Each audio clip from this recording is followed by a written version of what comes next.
안녕하세요, 묘한의사입니다. 계절이 가을에서 겨울로 가고 있습니다. 갑자기 따뜻한 여름에서 날씨가 추워지는 가을 환절기가 되면 가장 심하게 악화되는 질환이 있습니다. 바로 아토피 피부염입니다. 날씨가 더웠다가 시원해지면 지루성 피부염 같이 열대사장에 의해서 열이 심한 피부 질환들은 일시적으로 좋아지는 그런 경험을 많이 하게 되는데, 상대적으로 아토피 피부염 같은 경우 열이 많아 보입니다. 기본적으로 열이 많다라고 느끼고 뜨겁다고 느끼지만 실제로 날씨가 시원해지면 아토피 피부염 더 악화되는 경우를 많이 보게 됩니다. 호전될 것 같은데 아토피 피부염은 왜 환절기에 악화되는 걸까요? 그 이유는 뭐냐면 아토피 피부염의 본질이 있습니다. 아토피 피부염은 겉은 굉장히 뜨겁고 열이 많은 것처럼 보이지만 알레르기성 질환이기도 하면서 속은 차가운 그런 특성을 갖고 있습니다.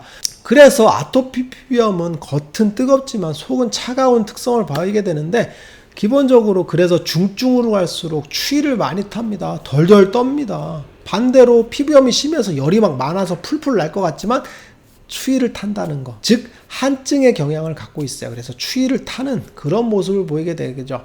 그리고 실제로 치료를 해보면 아토피 피부염 같은 경우는 지루성 피부염이 굉장히 열이 심하거든요. 그래서 열을 내리는 약을 지루성에 제일 많이 쓰게 되고, 그거보다는 덜한 그런 약들을 쓰게 되는 게 특징이죠. 그래서 아토피 피부염 같은 경우는 지루성 피부염의 열대사장애를 치료하는 약보다는 굉장히 적은 수준의 열을 식히는 약들을 쓰게 됩니다.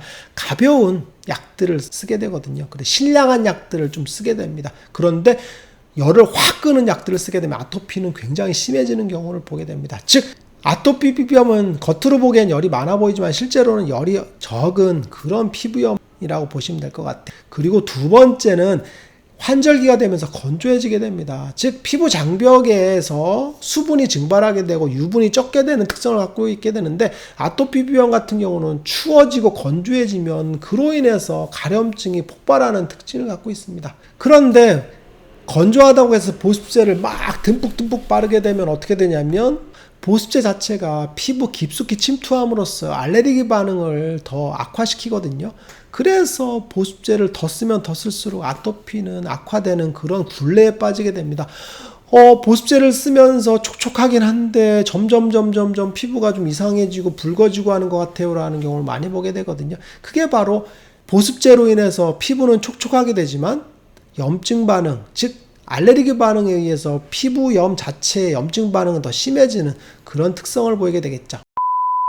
그래서 가을철 환절기가 되면 아토피 피부염이 악화되는 경우를 굉장히 많이 보게 되는데, 그를 막는 방법은 뭐냐면 좀 따뜻하게 입어주는 게 좋습니다. 기본적으로 아토피 피부염이 심하게 되면 열이 풀풀 난다고 생각해서 여름철에는 시원하게 입으라고 보통 얘기를 하고, 그리고 시원하게 생활하는 게 더 좋았던 분들이라 하더라도 환절기가 되면 추워지잖아. 그럴 때는 덮어야 됩니다. 왜 그러냐면 본질은 차가운 특성을 갖고 있기 때문에 체온을 잃게 되면 기본적으로 더 아토피 피부염이 악화된 특성을 갖고 있게 되죠. 그래서 여러 겹의 옷을 입으라고 합니다.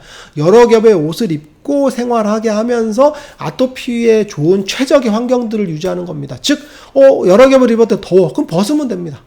그래서 아토피 피부염의 가려움증이 가장 적어지는 그런 셋포인트를 찾는 겁니다. 그래서 따뜻하게 입어주고 체온을 보존하게 하는 게 첫 번째입니다. 아토피라고 해서 덥다라는 생각을 갖고 차갑게 입게 되면 오히려 아토피 피부염이 더 가려워지는 특성을 보이겠죠. 그리고 두 번째는 건조하다고 해서 무턱대고 보습제를 듬뿍 바르지 마세요. 듬뿍 바르게 되면 기본적으로 보습제가 깊이 침투하고 피부 장벽에 갈라진 틈으로 더 깊이 들어가기 때문에 알레르기 반응을 더 유발하게 되겠죠. 그럼으로써 아토피가 심해지는 그런 특성을 보이게 됩니다. 즉 보습제를 통해서 피부를 건조하지 않게 하는 것보다는 건조하지 않는 다른 방법들을 쓰는 거죠. 각질층을 유지하게 하는 생활 습관을 하는 게 좋습니다. 피부가 건조한 이유는 뭘까요? 그건 바로 각질층이 무너지기 때문이다. 각질층이 들뜨기 때문이거든요. 그러면 각질층이 들뜨는 이유는 잦은 샤워 때문입니다. 샤워하고 나서 아토피 환자분들은 미친 듯이 가렵거든요. 그리고 샤워 시간이 깁니다. 그럼으로써 각질층이 남아나질 않습니다. 즉 샤워 자체는 아토피에는 최악의 습관일 수 있어요. 그러면 샤워 횟수를 줄이는 겁니다. 이틀에 한 번, 3일에 한 번 샤워를 해주고, 그리고 사우나라던가 입욕, 반신욕 같은 걸 줄이는 겁니다.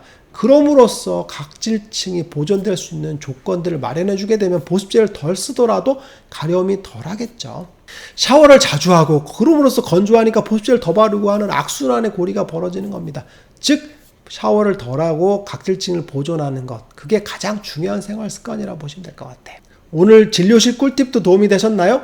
묘한의사에게 궁금한 것 있으면 댓글로 남겨주세요. 영상을 통해서 답변해 드리겠습니다. 빠잉! 영상이 도움이 되셨나요? 구독과 좋아요 부탁드리겠습니다.